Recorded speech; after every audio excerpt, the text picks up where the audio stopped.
Hello and welcome to a new video. Today we are talking about why STEM professionals tend to not really like presenting their work. And I've already worked with a bunch of clients who had this specific problem, and when we talk about it, they always tell me, yeah, but I really don't like presenting my work. I prefer doing it. I prefer being behind the scenes and then let someone else explain it and someone else present it and so on. And when I try to find out the reason, why is it so? Like, why don't you like presenting your work? What we always come to the same conclusion, and the reason is that the part they don't like is the part of having to structure the work. Because in order to explain what we did to someone, we first have to have this prior step of really structuring everything in our head and sort of making sure that we know what we're talking about.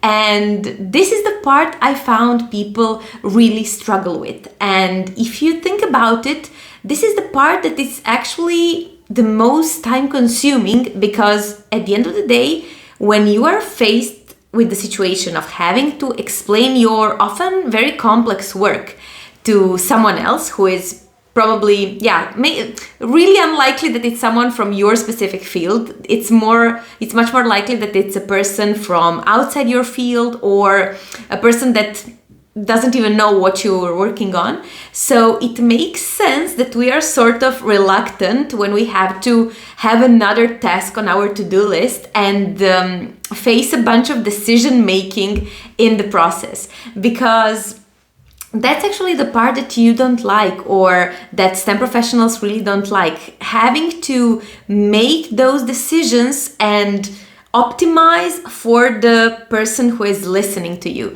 And that's not simple at all. And I feel that part of the reason why communication skills are so poor, I would say, in the majority of STEM fields, at least they are not emphasized in the degrees or in the career lately, it's actually that part of the decision making. Like we are already facing so many decisions in the day, and specifically as STEM professionals, we oftentimes work on very complex stuff. So if we have to make another decision, like that's too much for us. So that's why we have this problem of people explaining their work in such a poor way. Or in order to give some more tangible example, if you think about some of your teachers or professors at school, at university, there are some that are really, really brilliant in their work, but when it comes to explaining to students and actually teaching them, they are not able to do so.